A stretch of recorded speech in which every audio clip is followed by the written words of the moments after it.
యాదాద్రి భువనగిరి జిల్లా కేంద్రంలో జిల్లా స్థాయి కాంగ్రెస్ పార్టీ క్రియాశీల సమావేశాన్ని నిర్వహించారు. ఈ కార్యక్రమంలో బిలాయిలియా పాల్గొన్నారు. యాదాద్రి భువనగిరి జిల్లా భువనగిరి పట్టణంలోని బైపాస్ రోడ్డులో గల దీప్తి హోటల్లో జిల్లా స్థాయి కాంగ్రెస్ పార్టీ క్రియాశీల సమావేశాన్ని యాదాద్రి భువనగిరి జిల్లా కాంగ్రెస్ పార్టీ అధ్యక్షుడు అన్నెం సంజీవరెడ్డి ఆధ్వర్యంలో నిర్వహించారు. ఈ కార్యక్రమంలో ముఖ్య అతిథులుగా తెలంగాణ రాష్ట్ర ప్రభుత్వ విప్ ఆలేరు ఎమ్మెల్యే బిలాయిలియా పాల్గొన్నారు. భువనగిరి ఎంపీ చామల కిరణ్ కుమార్ రెడ్డి, భువనగిరి ఎమ్మెల్యే కుంభం అనిల్ కుమార్ రెడ్డి, తుంగతుర్తి ఎమ్మెల్యే మందుల సామేల్ తదితరులు పాల్గొన్నారు. ఎన్నో ఇబ్బందులు పడి అందరం కష్టపడి మీ అందరి సహాయ సహకారాలతో ప్రతి ఒక్కరి కష్టంతో ఇలా కాంగ్రెస్ పార్టీ అధికారంలోకి వచ్చింది. ఈ వచ్చిన అధికారంలో ఇక్కడ మేము కొంతమంది ఎమ్మెల్యేగా ఎంపీగా చైర్మన్ గా ఉన్నాం. మరి కష్టపడ్డ కార్యకర్తలకు రేపు మీ గ్రామాలలో, మండలాల్లో, జిల్లాలలో పదవులు రావాలి. తెచ్చిన అధికారాన్ని ప్రతి కార్యకర్తకు దక్కే విధంగా పార్టీని విస్తృత స్థాయిలో సమావేశపరిచి బూత్ స్థాయి నుంచి, గ్రామ స్థాయి నుంచి, మండల స్థాయి నుంచి, జిల్లా స్థాయి నుంచి ఒక సైన్యాన్ని తయారు చేసే విధంగా ఇవాళ శిక్షణ కార్యక్రమం ఏఐసిసి నుంచి, పిసిసి నుంచి ట్రైనింగ్ ఇచ్చి మంచి అనుభవం ఉన్న ఇన్ఛార్జ్లను మనకేసి గ్రామ స్థాయిలో గ్రామ శాఖలను పటిష్టం చేసి తద్వారా మండల స్థాయి మండల పార్టీ అధ్యక్షులను పటిష్టం చేసి బ్లాక్లో వేసుకొని తదుపరి జిల్లా నాయకత్వం వేసుకునే విధంగా ఒక కార్యాచరణ తీసుకుంది. కాబట్టి మనందరం గ్రామాన కాంగ్రెస్ పార్టీ సైనికులకు పనిచేసి అధికారం తెచ్చాం. కాబట్టి తెచ్చిన అధికారంలో మన ప్రభుత్వం చేస్తున్నటువంటి సంక్షేమ పథకాలు కానీ, మన ప్రభుత్వం చేస్తున్నటువంటి అభివృద్ధి కానీ ఇలా చెప్పడంలో కొంత వెనుకబాటు ఉందని అధిష్టానం గ్రహించి బూత్ స్థాయి నుంచి, గ్రామ స్థాయి నుంచి పటిష్టం చేయాలి. ఈ ఒక్క 5 సంవత్సరాలు గత ముఖ్యంగా ఏదైతే రేపు వచ్చే పార్లమెంట్ ఎలక్షన్ లో పెద్ద ఎత్తున మన భావి ప్రధాని రాహుల్ గాంధీ గారిని ప్రధాని చేయాలని చెప్పి గ్రామాన కంకణం కట్టుకొని పార్టీని బలోపేతం చేయడానికి ఈ సమావేశం ఏర్పాటు చేస్తున్నాం. కాబట్టి చాలా మంది ఎలాగ మా పెద్దలు చెప్పినట్టుగా కష్టపడి అధికారం తీసుకొచ్చినాం. మన అధికారం వచ్చినాక ఈ 15 నెలలనే కొంత అలసత్వం గురవుతున్నాం. దానికి కారణం కూడా ఎందుకంటే 10 ఏళ్ళు ఇబ్బంది పడి కష్టాలు పడి అధికారం తెచ్చిన కార్యకర్తలు కానీ, నాయకులు కానీ అదే మా పార్టీ అధికారంలోకి వచ్చింది, ఏదో అయిపోతుంది, మా అందరికి ఏమో జరుగుతుందని చెప్పి ఎక్కువ ఎక్స్పెక్టేషన్ పెట్టుకోవడం వల్ల కొంత దీనికి గురైంది. కాబట్టి అట్లా ఎప్పుడు కూడా అట్లా భావించద్దు. కాంగ్రెస్ పార్టీ తప్పకుండా కష్టపడ్డ ప్రతి కార్యకర్తను గుర్తిస్తుంది. తప్పకుండా మీ అందరికి భవిష్యత్తులో గ్రామ, మండల, జిల్లా స్థాయిలో పదవులు వచ్చే విధంగా ఇక్కడ నుండి వేదిక మీద ఉన్న మీ అందరూ కూడా కష్టపడి సర్పంచ్ గా, ఎంపీటీసీగా, జెడ్పీటీసీగా, జెడ్పీ చైర్మన్ దాకా కూడా మేము కష్టపడి మీరందరూ ఇక్కడ కూర్చునే విధంగా కష్టపడతాం. దానికోసమే గ్రామ స్థాయిలో సన్నద్ధం చేయాలి. చాలా మంది 15 ఏళ్ల నుంచి గ్రామ శాఖ ఉన్నారు. మండల స్థాయి ఒక్కొక్కరు 15-20 సంవత్సరాలు చేస్తున్నారు. ఇలా బ్లాకులు కూడా ఎక్కువ పనిచేయాల్సిన అవసరం ఉంది.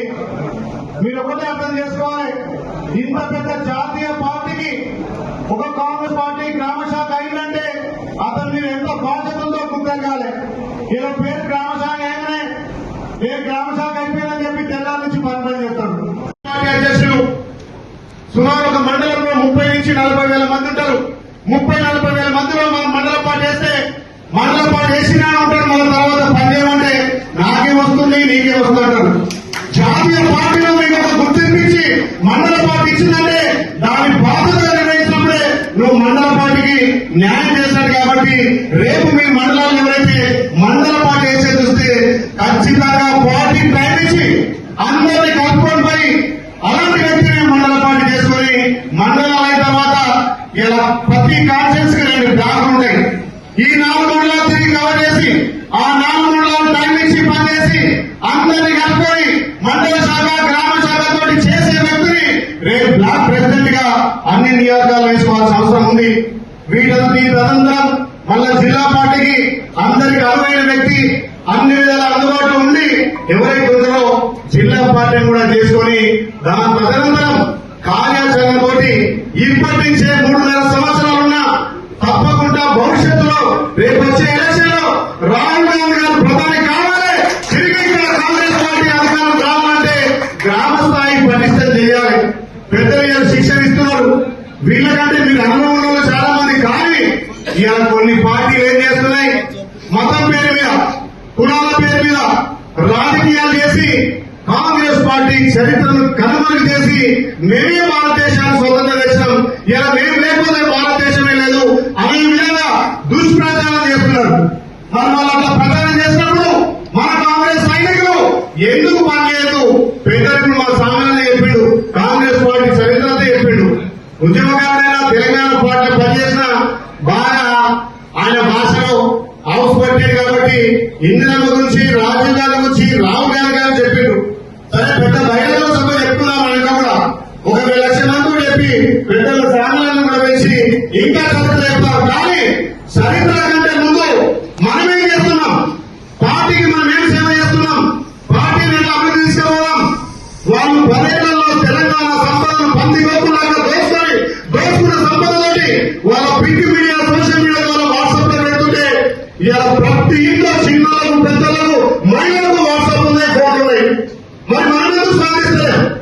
10 ఏళ్ళు ఇబ్బంది పడి మీ అందరి కష్టం వల్ల ఇలా ప్రజాపాలన ఏర్పడి గౌరవ ముఖ్యమంత్రి రేవంత్ రెడ్డి గారు చేసే పనులు కానీ, మీ నియోజకాలు మీ ఎమ్మెల్యే చేసే పనులు కానీ, కేంద్రంలో మన రాహుల్ గాంధీ గారు పార్లమెంట్ లో నిర్వహించినటువంటి వాటన్నింటినీ మనం ఎందుకు ప్రచారం చేయలేకపోతున్నాం? మీరెందుకు మౌనంగా ఉంటున్నారు? నాకెందుకు అధికారం వచ్చిందంటే ప్రతి ఒక్కరు కష్టపడితేనే ఆ గ్రామం అభివృద్ధి, ఆ మండలం అభివృద్ధి, ఆ జిల్లా అభివృద్ధి, రాష్ట్రంలో కాంగ్రెస్ పార్టీ పరిష్కారం ఉంటుంది. ఈ దిశగా పనిచేయడానికి ఒక కార్యాచరణ కింది స్థాయి నుంచి ఇలా మనకు వచ్చినటువంటి తెలంగాణ ఏసీ ఇన్ఛార్జ్ నాటరాజన్ మీనాక్షి గారు సింపుల్ గా ఒక బ్యాగ్ వేసుకొని లంబర్ చెప్పు దొరుకుని వస్తుంది, కిరాయిలోనే ఉంటది. అంటే గాంధీ వాదం. ఆ రోజు గాంధీ ఎట్లా కొట్లాడి తెచ్చిందో రేపు ఇక్కడ తెలంగాణలో కూడా ఉన్నటువంటి 10,000 ఎంపీ సీట్లు కల్పించి రాహుల్ గాంధీ ప్రధాని చేయాలంటే అలాంటి వాళ్ళ సూచనలు ఇలా మనకు వచ్చినటువంటి అనిల్ గారి, ధర్మంత్రి గారి ఇలా మనకు సూచనలు సలహాలు ఇస్తారు. గ్రామ స్థాయిలో కాంగ్రెస్ పార్టీని పరీక్ష చేసుకుంటే రేపు స్థానిక సంస్థల్లో కూడా అన్ని మనమే విజయం సాధిస్తాం. చాలా మంది అంటున్నారు గత 10 ఏళ్లలో వాళ్ళు చేయలేని పని మనం చేస్తున్నాం. భారతదేశంలో ఏ రాష్ట్రంలో ఇంతమంది రుణమాఫీ కాలే. 25 లక్షల మందికి 2 లక్షల రుణమాఫీ చేస్తాం. రైతు భరోసా చేస్తాం. మొదటి విడత, రెండో విడత కూడా 4.5 ఎకరాలు పడేసినాం. వాళ్ళు చేసిన అప్పులకు, వాళ్ళు చేసిన తప్పులకు రాష్ట్రం అప్పులు పాలైంది కాబట్టి వాళ్ళు చేసిన తప్పులను అప్పులను కూర్చుంటూ మనం ఇచ్చేట్టు మనం హామీ చేస్తున్నాం. 10 ఏళ్ళుగా ఒక రేషన్ కార్డు అయిపోతే మన గౌరవ మంత్రి, ముఖ్యమంత్రి గారు, గౌరవ ఉత్తమ్ కుమార్ రెడ్డి గారు ఇలా అరువులందరికీ రేషన్ కార్డు ఇస్తున్నారు. ఇలా రెవెన్యూ శాఖ మంత్రి గారు ఇలా భూపాలు తెచ్చిండు. ధరణి వల్ల తెలిసి అందరికీ కూడా ఈ సమస్యలు ఉన్నాయి. ఆ ధరణిని బంగాళాఖాతం చేసి ఇలా మనం భూభాలు తెచ్చినాం. దాన్ని మీరు ప్రజలు చెప్పాల్సిన అవసరం ఉంది. డబ్బు పెట్టమని చెప్పి మోసం చేసిండు. ఇలా ఇంధనం మేము ఇస్తున్నాం. మహిళలు తెలంగాణలో పెద్దపీట వేసినాం. ఉచిత ఆర్టీసీ సౌకర్యం కల్పించినాం. ప్రతి పేదవాడికి 200 ఇళ్ల ఉచిత విద్యుత్ ఇస్తున్నాం. మా అక్క జిల్లాల మహిళలకు 500కే గ్యాస్ ఇస్తున్నాం. ఇలా ప్రతి నియోజకానికి 200 కోట్లతోటి రెసిడెన్షియల్ స్కూల్ పెడుతున్నాం. మరి మనం చేసే ఇన్ని మంచి పనులు చెప్పలేకపోతున్నాం. మా సన్నాసులేమో రుణమాఫీ కాలేదు, రైతు బంధు వల్ల అంటున్నారు. మరి ఆయన 1 లక్ష రూపాయలు ఇస్తారని చెప్పి 4 దఫాలుగా 25 ఇచ్చి అవి మీ సగం వడ్డీకే పోయి దాన్ని ఎక్స్పోజ్ చేయాలి. వాళ్ళ విమర్శలను మనం తప్పుకోవాలంటే గ్రామ స్థాయిలో మనం పటిష్టంగా లేకపోవడమే. నాకెందుకు మా ఎమ్మెల్యే చేసి ఎమ్మెల్యే చూసుకుంటాడు, మా ఎంపీ గారు చూసుకుంటే మీరు లేని మేము లేవు, మీరు లేని మేము లేవు. మీరందరూ గ్రామ స్థాయిలో కష్టపడితేనే రేపు స్థానిక సంస్థలకు గెలుస్తారు. కాబట్టి దయచేసి స్థానిక సంస్థలకు నెగ్గాలంటే గ్రామ స్థాయిలో పార్టీ పరిశ్రమ చేయాలి.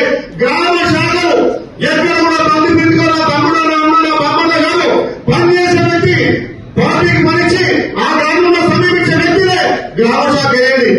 మండల పార్టీగా కనిపించి మండలంలోని అన్ని గ్రామాలను కలుపుకొని గ్రామ శాఖలను ఉత్తేజపరిచే వ్యక్తినే మండల పార్టీ వండి 4 మండలాలు చూసుకున్న వ్యక్తినే అధ్యక్షులు ఇవ్వాలి, దాంట్లో పోటీ పడి ఏదో పదవి కోసం నేను అంటే పార్టీ ఇబ్బందులు పాలవుతుంది. రేపు మన గౌరవ ముఖ్యమంత్రి రేవంత్ రెడ్డి గారి నాయకత్వాన మళ్ళొకసారి భారీ మెజార్టీతోటి తెలంగాణలో గెలవాల్సిన అవసరం ఉంది. గెలుస్తుంది, కానీ మీరందరూ పటిష్టంగా ఉండాలి. మన భారత ప్రధాని రాహుల్ గాంధీ గారిని ఇలా ప్రధానిగా చూసుకుంటే ఈ మతతత్వ శక్తులను, ఈ మతతత్వ పార్టీలను తప్పకుండా బొంద పెట్టచ్చు. ఎక్కడైనా వెళ్ళైతే దాన్ని వాళ్ళు క్యాచ్ చేసుకుంటారు. మరి మనందరం హిందువులనే, మన ముస్లింలు, క్రిస్టియన్స్ ఏదో ఒక దాడైతే బీజేపీ రాళ్ళు ఇస్తే మనం తీయద్దు. మనం కదా మన రాష్ట్రం, మన దేశ ప్రజలుగా చనిపోయింది. మనం నిర్ణయం తీసుకోవాలి. అందరికీ దేవుడే, కానీ వాడు కులం పేరు మీద, మతం పేరు మీద వాళ్ళు ర్యాలీ చేస్తుంటే నాకెందుకు అంటే అదంతా ఒక దిక్కు వన్ సైడ్ అవుతుంది. ఇలా స్వామి బోధానంద గోసేవ ఆశ్రమం సైథాపూర్.